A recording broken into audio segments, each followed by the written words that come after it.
En 1967 estallaría la Guerra de los 6 días entre Israel y una coalición de países árabes, y dos reliquias de la Segunda Guerra Mundial, el Panzer IV de la Alemania nazi y el tanque norteamericano Sherman, volverían a enfrentarse en el último duelo de sus vidas. 8 de mayo de 1945, día de la victoria aliada en Europa. Debido a lo masivo del conflicto, los pertrechos de guerra abundaban en una Europa en ruinas que solo quería reconstruirse, así que los sobrantes fueron vendidos a precio de ganga a países del tercer mundo. Así fue como Argentina adquirió decenas de tanques Sherman y Jeeps en estado calamitoso, canibalizando la mayoría de ellos para emparchar a los menos rotos y, de ese modo, obtener una flota medianamente funcional de blindados que equipara el ejército nacional. Pero los tanques aliados no fueron los únicos que estuvieron en la mesa de intercambio. Aún existía una numerosa flota de tanques Panzer diseminada por Europa, la cual tuvo diversos destinos. Los soviéticos capturaron gran parte de ellos como botín de guerra y los usaron en principio como práctica de tiro al blanco. Por otra parte, la Unión Soviética se había nutrido de una gran cantidad de países satélite, así que tomaron el modelo más numeroso que tenían, el Panzer IV, lo arreglaron y los mandaron a países como Hungría y Bulgaria, renombrándolos como T4. Pero el mal estado de los tanques haría que esos países terminara reemplazándolos en la década siguiente. Los egipcios, en cambio, obtendrían algunos Panzer IV de manos de los británicos y los usarían en la guerra árabe-israelí de 1948. Pero sin lugar a dudas el caso más curioso del destino de los Panzers sobrantes de la guerra es el de Siria, que prácticamente armó todo su ejército en base a dichos tanques. Entre 1950 y 1952 los sirios le compraron 60 Panzers IV a los franceses con la orden de ponerlos en condiciones operativas. Los galos, para cumplir con el pedido, terminarían canibalizando los restos que tenían a mano, a veces intercambiando piezas, torretas y cañones entre distintas versiones de un mismo modelo. En 1954 adquirieron 50 Panzers más, esta vez a Checoslovaquia. De España, que había recibido una partida de Panzers IV de enero de 1943, sumarían otros 17 vehículos. Si bien el grueso eran Panzers IV con torretas modificadas para empotrar ametralladoras antiaéreas soviéticas de 12.7 milímetros, también habían algunos Stug 3 reconstruidos en la Unión Soviética, y hasta 6 cazatanques Jagdpanzer IV. Cada tanque venía con su stock de repuestos y munición. Para 1965 Siria tenía un ejército blindado considerable y, considerando las tensiones del mundo árabe con Israel, no eran extrañas las refriegas a través de la frontera.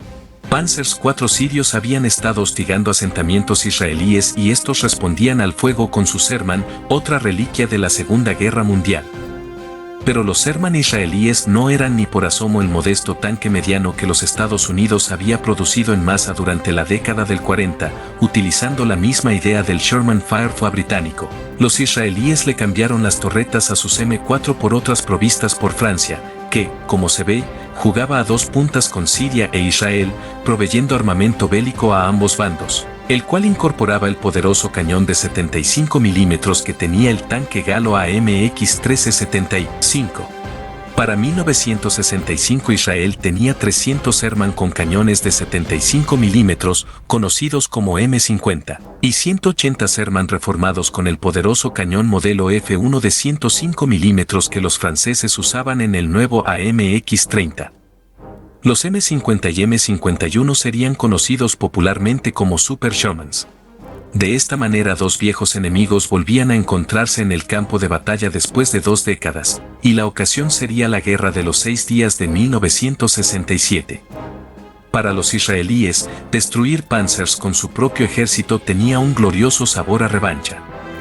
Pero la amenaza era enorme y los riesgos eran muchos. A los sirios se sumaron Egipto, Jordania e Irak, los cuales tenían un combo de tanques rusos, T-54, T-55, T-34-85, Su-100 y Su-152, de los cuales los 3 últimos eran tanques y cazatanques soviéticos que databan de la Segunda Guerra, y tanques americanos como el M-47 y M-48. Por su parte los israelíes tenían, además de los Super Sherman, varios AMX-13, M-48 y los británicos Centurión.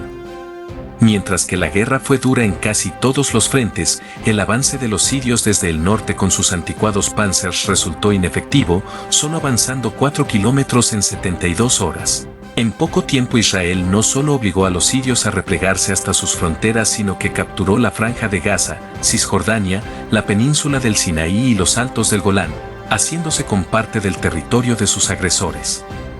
El ejército sirio fue uno de los más afectados, habiendo perdido el 25% de su fuerza blindada en apenas 3 días.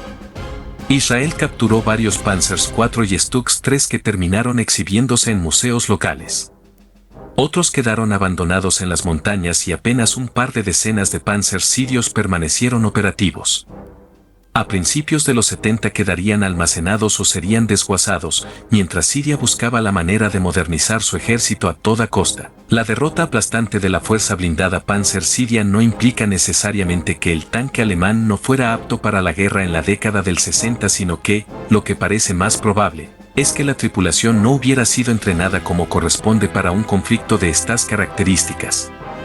Como sea, los sirios pensaron amedrentar a los israelíes exhibiendo un fantasma de su pasado más terrible y terminarían siendo aniquilados por la sagacidad y determinación de las Fuerzas Armadas de Israel.